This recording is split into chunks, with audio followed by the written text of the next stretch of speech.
Sou o sétimo filho de uma família de 11 irmãos.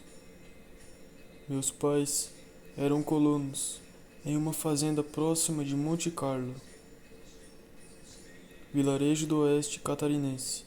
Vivíamos todos com um salário mínimo. Na década de 1960, a cidadezinha tinha pouco mais de 80 famílias que trabalhavam na extração do pinheiro araucária.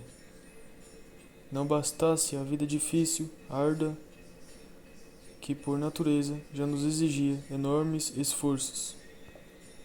Havia para mim um desafio ainda maior. Uma espécie de fantasma assustador rondava sempre à minha volta.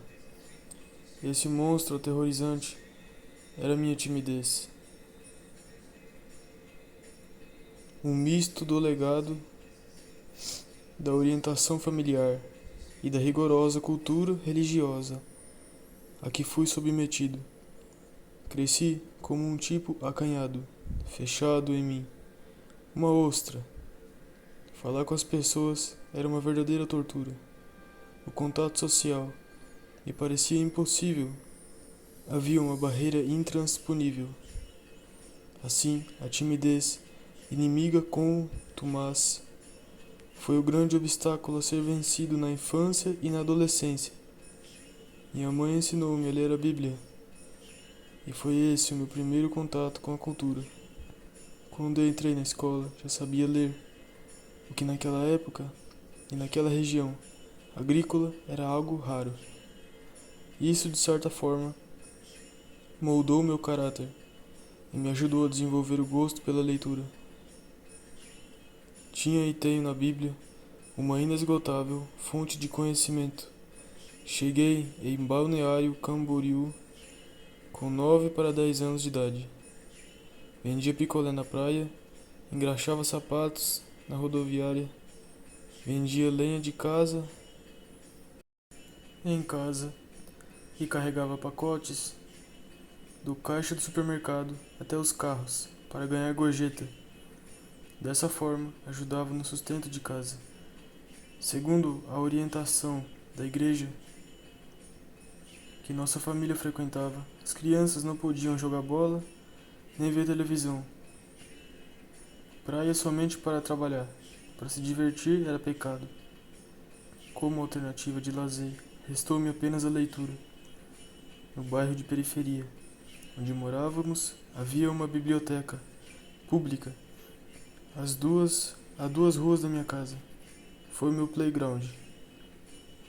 Aos 14 anos, uma leitura teve efeito significativo em minha vida e marcou um novo momento. No outono de 1978, tive contato pela primeira vez com A Lei do Triunfo, de Napoleon Hill. E esse livro ajudou a curar uma das minhas feridas mortais, que era o medo da pobreza. Foi uma leitura de enorme ajuda.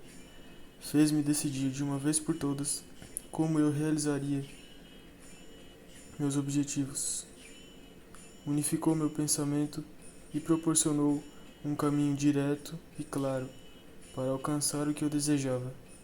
Aprendi no livro que mais de 90% das pessoas ricas não nasceram ricas e que o fato de terem nascido pobres tornou-se uma vantagem competitiva ao longo da vida, pois descobriram que problemas não matam. O livro me fez entender que eu não era pobre, eu apenas não tinha dinheiro no momento, e isso foi libertador. Enchi-me de esperança, e ao sair na rua no dia seguinte, meu ânimo era outro. Meu olhar para o mundo era outro. Passei a cumprimentar as pessoas e fiz um planejamento que transformou minha vida de forma surpreendente. Quem me conhece hoje não reconhece o menino que saiu de Monte Carlo para conhecer Napoleon Hill numa biblioteca pública de Balneário Camboriú. Tornei-me professor universitário, palestrante internacional, ouvidor convidado da ONU. Meus livros já foram publicados em 3 continentes. Quando falo de minha vida, não faço por vaidade, acredite. É porque sei que minha história tem sim um valor pedagógico, como a vida de qualquer pessoa, aliás. Conto minha história para dizer que tenho plena convicção de que eu não teria realizado nenhum dos meus sonhos se não tivesse me dedicado ao desenvolvimento contínuo. Ainda hoje, pergunto-me frequentemente o que tenho que fazer a mais para atingir as metas que tenho fixadas, a visão que construí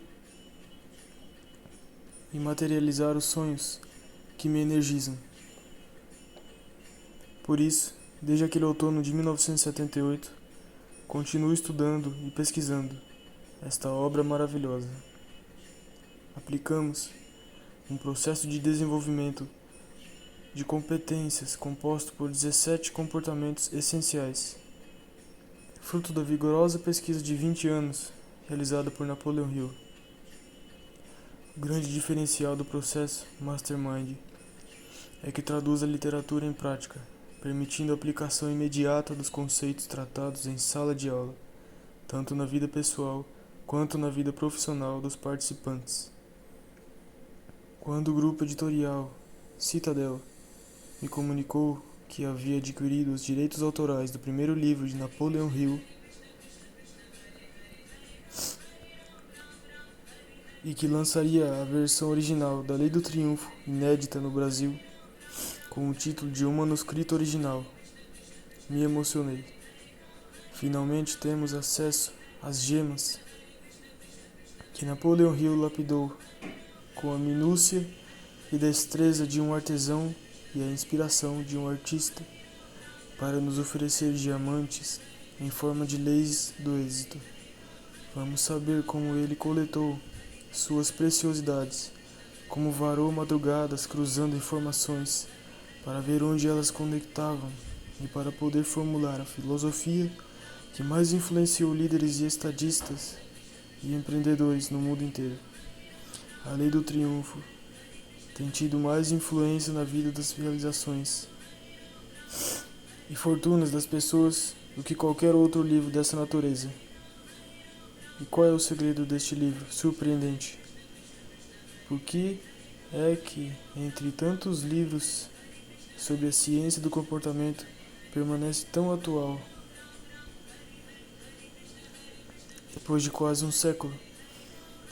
A grande razão é a forma competitiva, objetiva e pragmática com que aborda o assunto e os resultados práticos na vida das pessoas. Napoleon Hill foi atrás de respostas como um cientista que procura trazer à luz um segredo da natureza. Foi em busca da fórmula para a realização e o sucesso, da mesma maneira que Thomas Edison descobriu como usar a luz elétrica, inflexível e infatigável, implacavelmente, até que a verdade que estivesse ali o tempo todo lhe fosse revelada.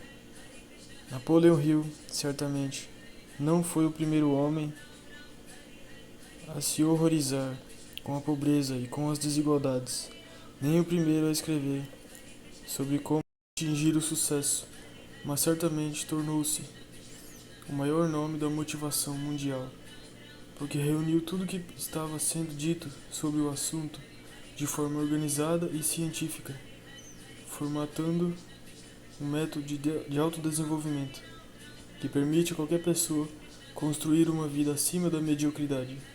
Napoleon Hill foi o primeiro a descrever a incrível e poderosa ferramenta que é o Mastermind.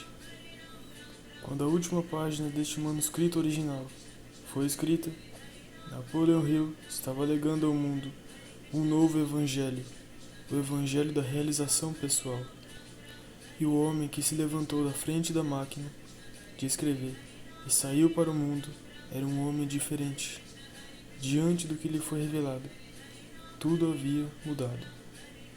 As sufocantes e emaranhadas redes de frustrações e enganos autoimpostas tinham caído por terra, e o caminho estava claro. O destino e as circunstâncias exteriores já não estavam mais no comando. O homem era agora possuidor do talento único, invisível, de transformar sonhos em realidade, pensamentos em realizações. Ele que por muito tempo havia sido apenas um passageiro Era agora o capitão.